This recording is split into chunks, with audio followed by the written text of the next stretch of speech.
Ratios and proportions. Now, a lot of you guys probably have done this before. Um, First of all, what is a ratio? What's a ratio? It's just a fraction, right? Ratio is nothing more than a fraction. What's a proportion?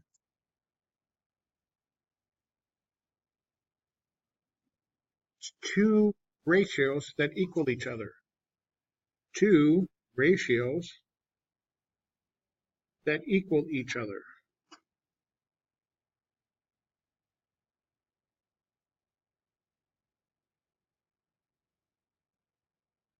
Okay, that's a proportion. And like in number one, we have a ratio equal a ratio. Do you remember how to solve these? Going to use cross multiply, and then you solve for x. For example, number one, I'm going to cross multiply 5 times x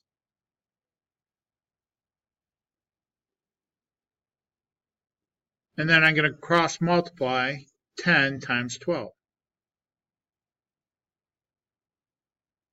And then I solve for x. So 5 times x is 5x. 10 times 12 is 120. Divide both sides by 5.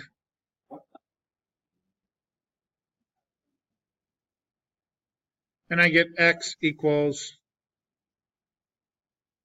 see, 24.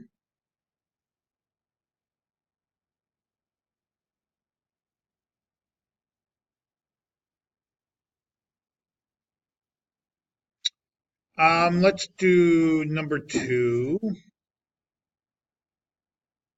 Cross multiply. I have a ratio equal a ratio, so I have a proportion, so I can cross multiply. 3 times x is 3x. 2 times 12 is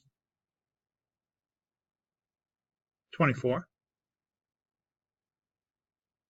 Divide both sides by the coefficient 3, and I get x equal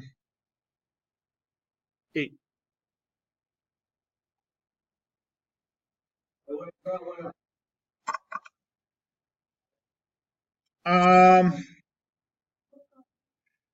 These are pretty straightforward.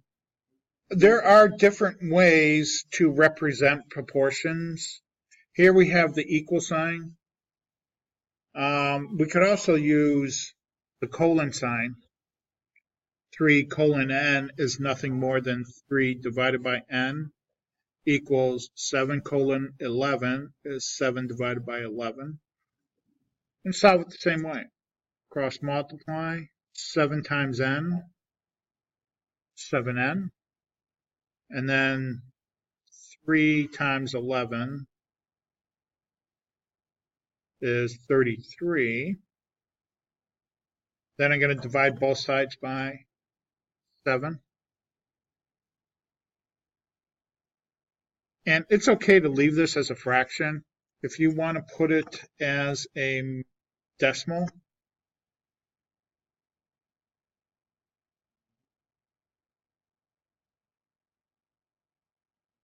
let's see, 7 goes into 33 4 times. As a mixed number, it's going to be 5/7. As a decimal, I'd have to put it in a calculator.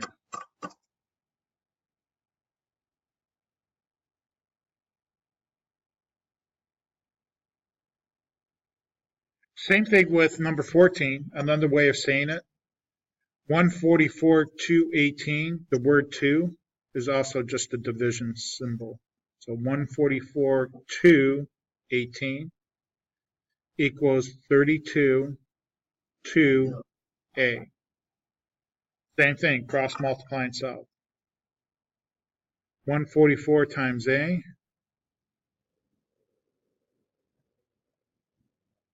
and then 18 times 32. which is, I'm going to use a calculator for this one. 18 times 32, 576.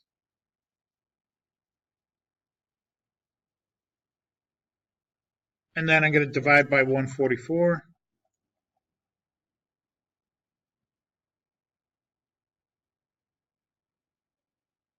And I get 4.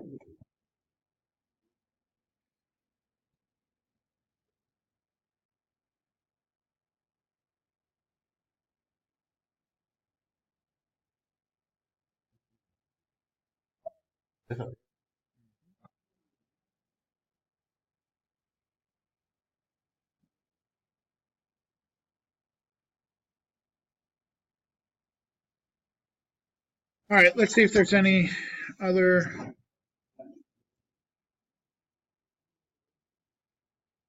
Let's look at 19. Let's do the word problem.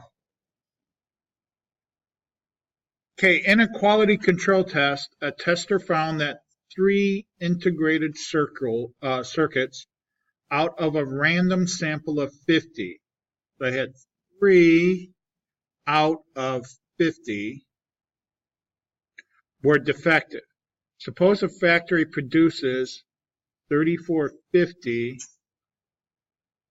Okay, so 3 of these were defected. So the 3 are defected. And the 50 total, right? So make sure on your other ratio that we have the labels matching. 3 defected, defected, total, total. Now let's go back and fill our numbers.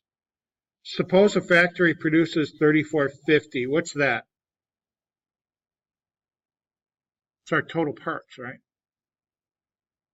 3450. And they want to know how many were defective, so that's our X. So this is our proportion here. Okay. Cross multiply, let's see, 3, yes sir.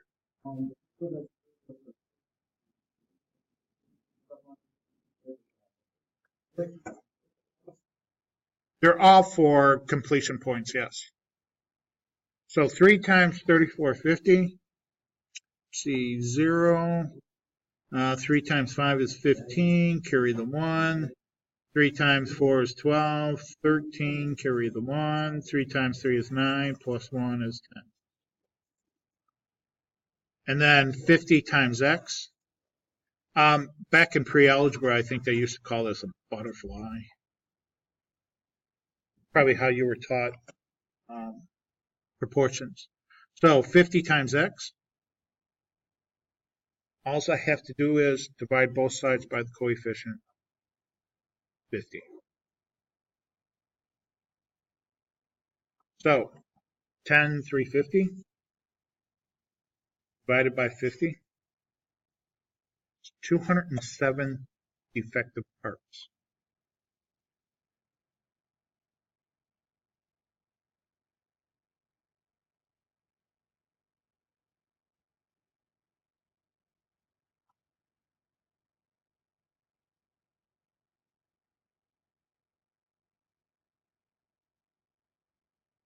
We're going to be doing a lot of proportional word problems.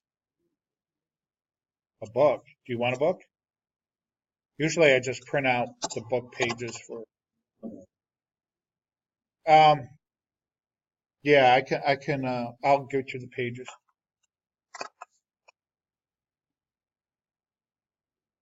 I'd rather you just do the rest of the worksheet. Yeah, do the rest of the worksheet. And I'll get you the book page.